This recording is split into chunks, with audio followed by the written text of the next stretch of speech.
Welcome to the Knox Presbyterian Safe Haven training video. I just want to start by saying thank you for being willing to volunteer in whatever capacity with the youth, with the children of this church, and thank you for taking the time to go through this training to keep our kids safe. In the email with the video link, you should have also received a quiz that we want you to take at the end of this video. You should have received a link to the Safe Haven application and consent form, which is a realm registration. We ask you to do that after the video as well, and a driver information registration that you will need if you intend to drive any youth or children. So let's dive in. It'd be great if you had a copy of the Safe Haven policy, either digitally or printed out in front of you, and we will be walking through this policy. And so if you have it with you, you can flip through it as we move. Definitions. I want to focus on the first four definitions. The first is child. If we use the word child, we're talking about someone under the age of 13 years old. A youth is anyone between 13 and 18 years old.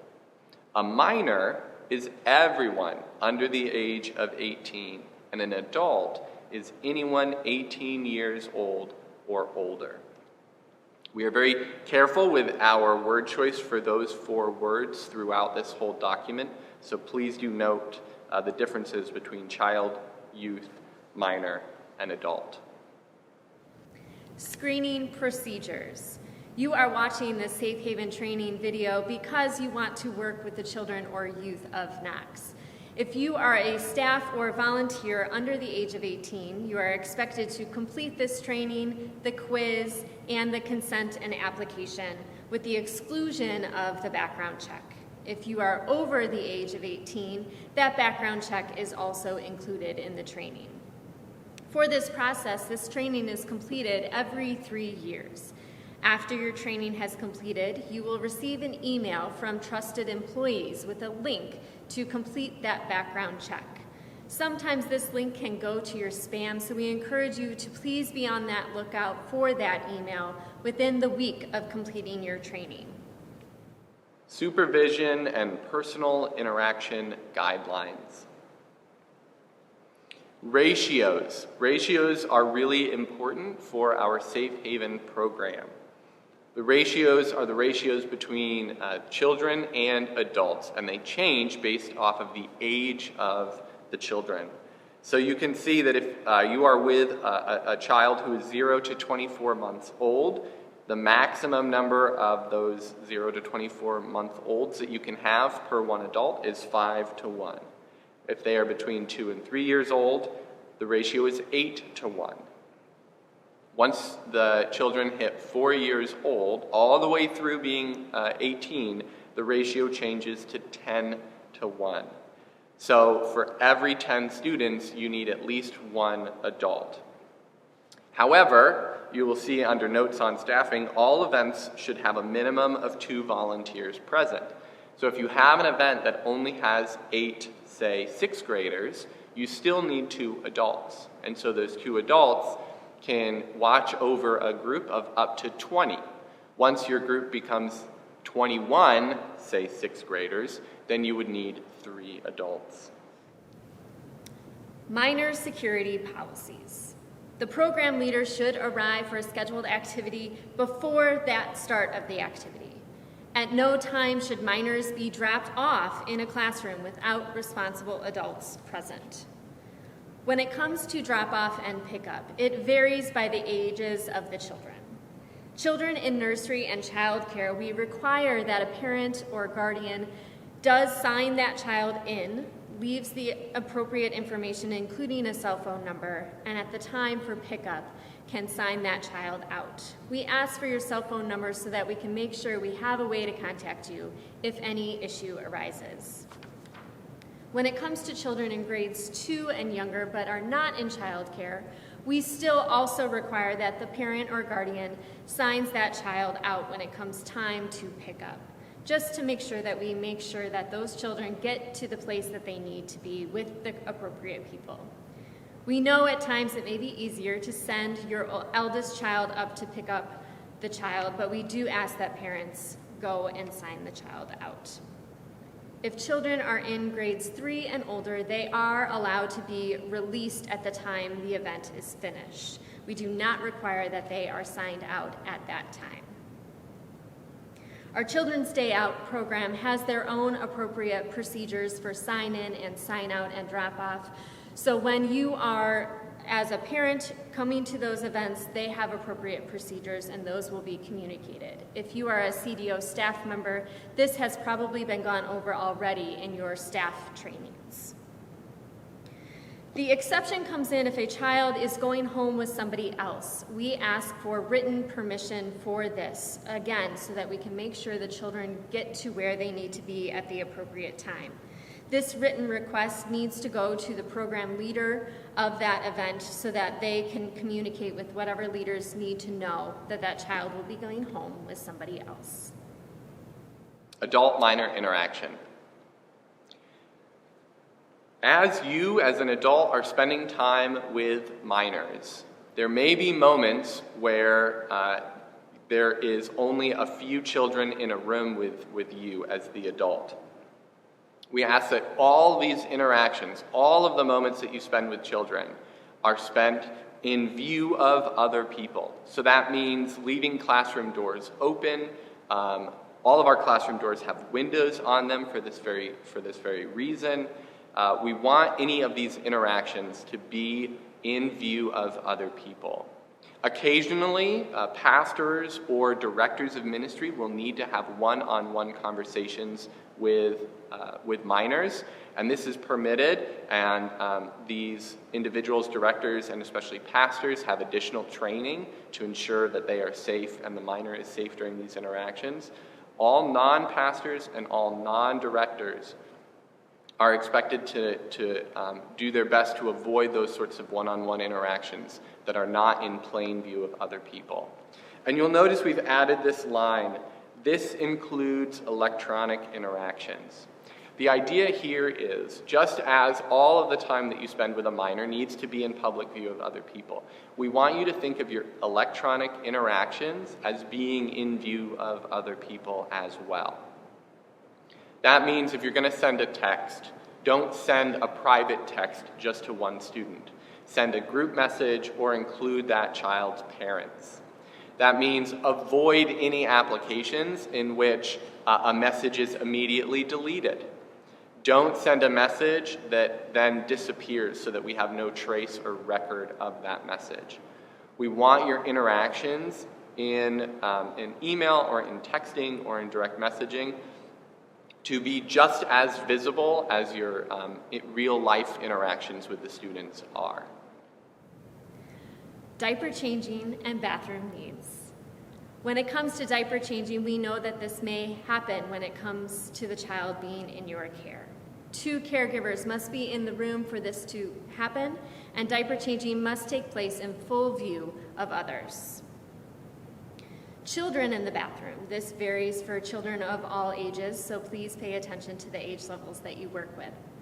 For preschool children in classrooms with shared bathrooms, if a child needs assistance in a bathroom, the staff member, adult, or teenage volunteer may enter to assist, but must leave the bathroom door open.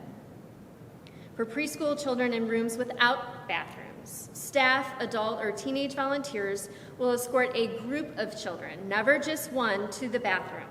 The bathroom door will remain open, and if assistance is needed, they may also enter the bathroom but must leave that stall door and the outside bathroom door open. For children in kindergarten to grade 2, adult can escort the group of children, at least 2, to the bathroom and just remain outside. This is also why we like to have 2 volunteers in every group with groups of children, so that if that may happen where you need to leave, that all children are supervised at that time. For children in grades 3 and older, they may be excused to go to the bathroom on their own and to come back, but we ask that you please pay attention to who leaves the room and make sure that they do come back when they are finished. Proper display of affection. We want to show the children and youth of Knox a healthy and appropriate expression of affection. At no time do we want to make our children or volunteers or youth feel uncomfortable. So when it comes to giving hugs and when it comes to appropriate things like that, please just be mindful of those situations. At no time should we be initiating kisses or receiving kisses from minors. Now for our little children, lap sitting, if they are under the age of 5, is appropriate and completely understandable.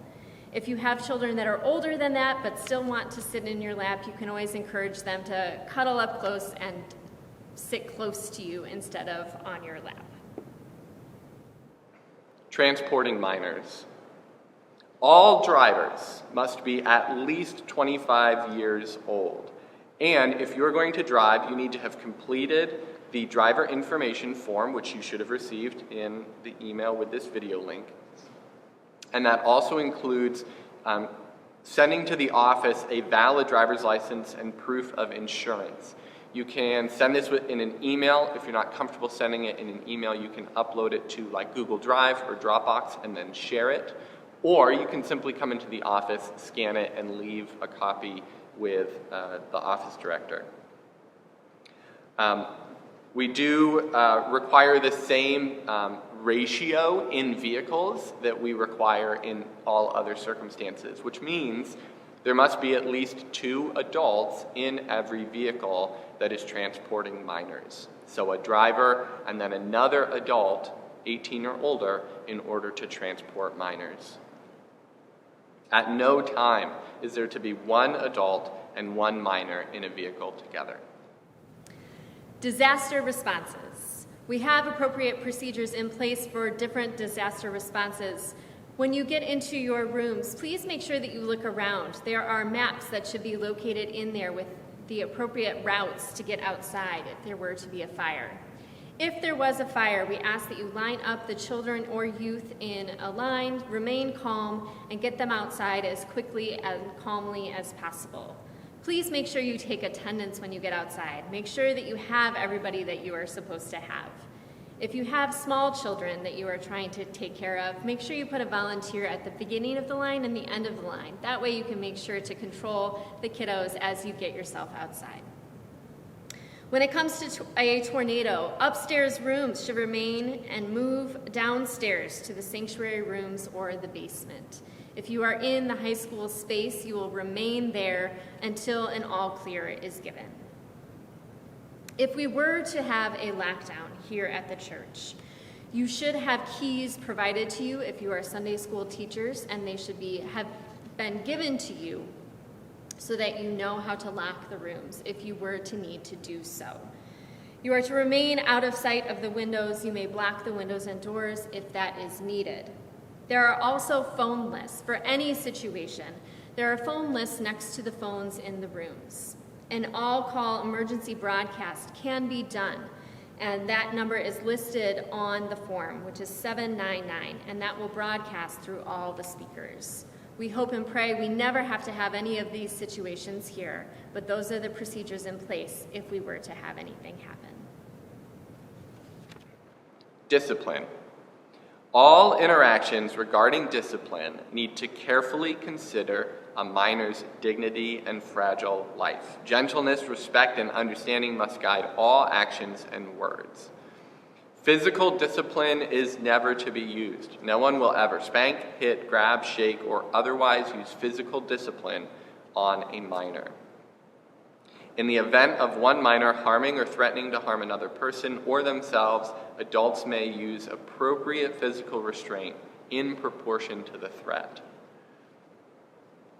A behavior incident is defined as behavior that continues to disrupt a classroom or activity after several warnings, physical violence or threatening behavior, behavior that jeopardizes the safety of the individuals or others. If you're asking, was this a behavior incident, something you just witnessed or something you just experienced? If the question comes into your mind, was this a behavior incident? The answer is yes. The fact that you asked the question gives you your answer. And so then what we would ask you to do is follow the behavior incident response guidelines. So fill out an incident report. These are available all over the church at any of the first aid stations. There's also an example of this report in the back of your Safe Haven packet. Fill out that report. Give it to the appropriate staff member if they were not there to witness the event. That report will simply be filed. It will be kept confidential. No one has to necessarily know that we made the report, but that we keep a record of that just in case we need it in the future. And bring the staff person in, explain to them what happened, and let them make additional choices beyond writing up that incident report. If there was an injury involved in that behavior incident, go ahead and fill out an accident report as well. Again, those are in all the first aid areas, as well as an example form at the back of this packet. When it comes to discipline, we always want to encourage that teachers and leaders have a clear understanding of what the staff member expects the behavior to be for that child, for that age group. And we always want teachers and leaders to be setting the standards at the beginning of the events. Whether that's a week of VBS, whether that's a youth group event, we want teachers and leaders to be clearly explaining to the kids what their expectations are before that event happens, so that the kids know and understand what's expected of them. In areas of discipline, the more preventative measures that we can take in terms of stepping in early, making gentle corrections and rebukes early on, the better that will create a safe area for the kids, and the less likely we will end up needing any sort of behavior incident forms, and less likely we will need any sort of discipline.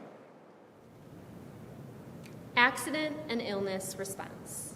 You have heard the behavioral procedures that we have in place. We also have these procedures in place if there were to be an accident or illness that happens while the children or youth are in our care here at Knox. The first aid kits are to be kept and labeled in the various areas throughout the church. These cabinets also have a label on the outside so you know where to go.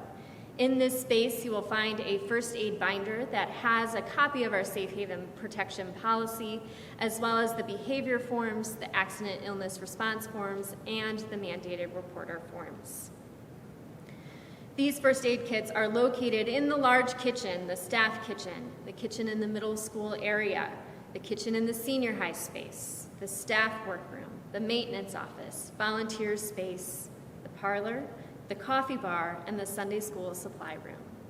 There are also smaller first aid kits located in the Sunday school rooms for those occasional paper cuts that may need a Band-Aid to fix the situation.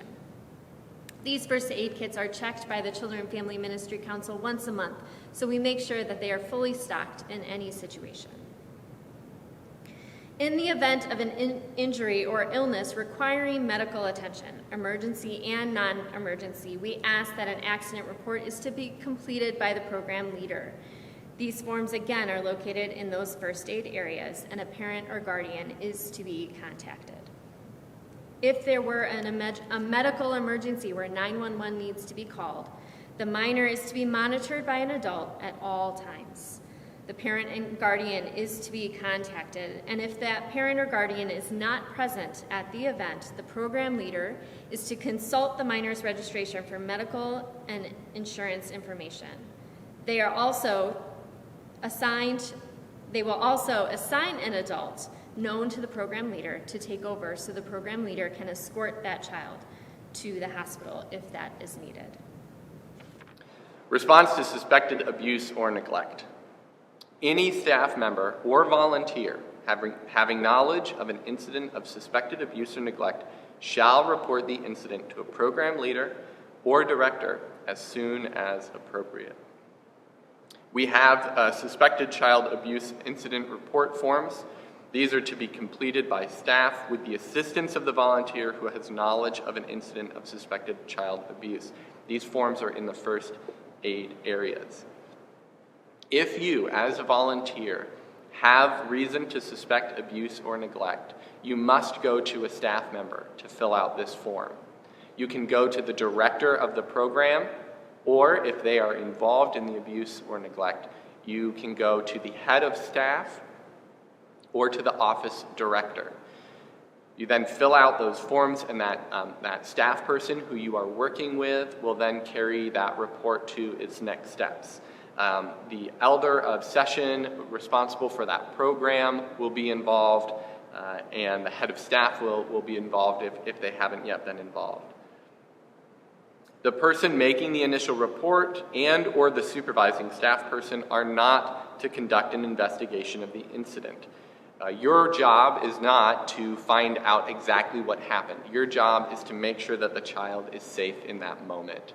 There is a whole system to investigate these incidents that is in place by the presbytery. Your job as a volunteer is to report what you saw and to make sure that the child is safe. We also ask that, especially in incidents of abuse or neglect, although in all of behavior incidents and accidents, but especially with the suspected abuse or neglect, we ask that you keep things confidential. You may speak to the staff person who is helping you fill out the report, but beyond that, the volunteers need to keep things confidential. Closing. Thank you for your investment in the children and youth of Knox Presbyterian Church and for taking the time to watch this Safe Haven Policy training video. As a reminder, we ask that you please complete the quiz. Please complete the Safe Haven Policy application and consent form. When you receive your email for the background check, please make sure to do that in a timely manner. If you are going to be completing the driver information form, we ask that you please do this as well so that we can make sure that we document this and update our system. Again, thank you for your time and blessings to you.